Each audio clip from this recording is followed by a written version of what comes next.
टंग पे छोटी छोटी वाइट या रेड बम्प्स दिख रहे हैं। कभी स्पाइसी फूड के बाद बर्निंग फील होती है या टंग रफ और बम्पी लगती है। हाय, मैं हूं डॉक्टर रिचा अग्रवाल। आज के वीडियो में हम समझेंगे पैपले बढ़ने का रीजन क्या होता है, कौन से मेडिकल और न्यूट्रिशन कॉजेज हैं और कैसे होम्योपैथी से टंग और डाइजेशन दोनों हील हो सकते हैं। Firstly, what are papillae? टंग के सरफेस पे 4 टाइप के पैपले होते हैं: फिलीफॉर्म, वंगीफॉर्म, सर्कमवैलेट और फॉलिएट। इनका काम टेस्ट परसेप्शन और टंग सरफेस प्रोटेक्शन है। लेकिन जब ये पैपले इन्फ्लेम्ड, स्वेलन या क्रिटिनाइज्ड हो जाते हैं, तब टंग अनइवन, रफ या हेयरी लग सकती है। Causes of enlarged or prominent papillae of the tongue. सबसे पहले ट्रांजिएंट लिंगुअल पैपिलाइटिस सबसे कॉमन और हार्मलेस कॉज है। स्पाइसी फूड, एक्सीडेंटल बाइट या डेंटल इरिटेशन से पैपले टेम्पररी स्वेलन हो जाते हैं। इससे लाइव बम्प भी कहा जाता है। 1-2 दिन में खुद ही ठीक हो जाते हैं। Then, infection and inflammation. Viral infection जैसे हर्पीस सिम्प्लेक्स, कॉक्सकी वायरस या बैक्टीरियल इन्फेक्शन पैपले को इन्फ्लेम्ड कर देते हैं। फंगल इन्फेक्शन जैसे ओरल कैंडिडियासिस में वाइट कोटिंग दिखती है। Vitamin deficiencies जैसे B2, B3, B12 and iron. Vitamin B complex और आयरन डेफिशिएंसी से टंग सोर, रेड और बम्पी लगती है। स्पेशली फंगिफॉर्म पैपले एनलार्ज हो जाते हैं। इसको कहते हैं स्ट्रॉबेरी टंग। ये iron deficiency, anaemia, pernicious anaemia या मेल न्यूट्रिशन का साइन हो सकता है। Allergic या irritant reaction.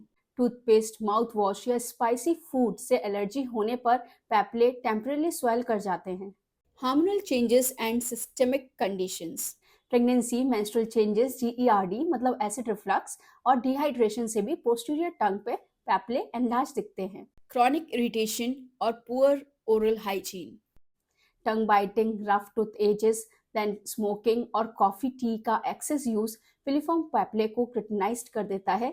इस कंडीशन को कहते हैं हेयरी टंग। Specific diseases. सबसे पहले scarlet fever and Kawasaki disease. इन दोनों इन्फेक्शंस में टंग ब्राइट रेड हो जाती है और पैपले बिल्कुल उभर जाते हैं जैसे स्ट्रॉबेरी के सीड्स। इसलिए इस लुक को स्ट्रॉबेरी टंग कहते हैं। देन एनीमिया या malnutrition. जब बॉडी में आयरन, विटामिन B12 या न्यूट्रिशन कम हो जाता है तो टंग पहले रेड और बम्पी लगती है, बाद में स्मूथ और फ्लैट हो जाती है क्योंकि पैपले श्रिंक हो जाते हैं। लाइकन प्लानस या ल्यूपस, ऑटोइम्यून प्रॉब्लम्स. ये बॉडी के इम्यून सिस्टम के डिसऑर्डर्स हैं जिसमें बॉडी अपनी ही सेल्स पे अटैक करती है।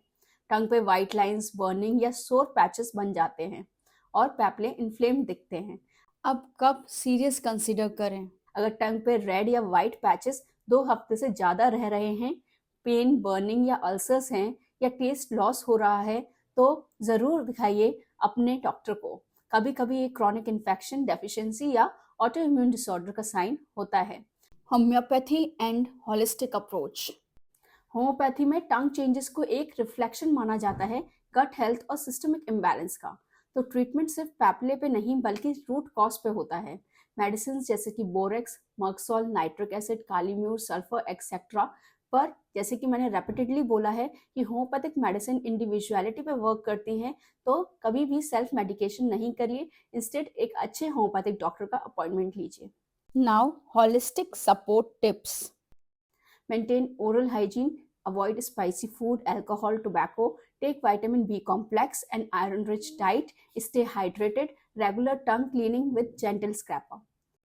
तो नेक्स्ट टाइम जब आपको टंग पे छोटी छोटी पैपले दिखाई दे तो याद रखिए ये सिर्फ एक सरफेस प्रॉब्लम नहीं बल्कि बॉडी के इंटरनल इम्बैलेंस का सिग्नल हो सकता है।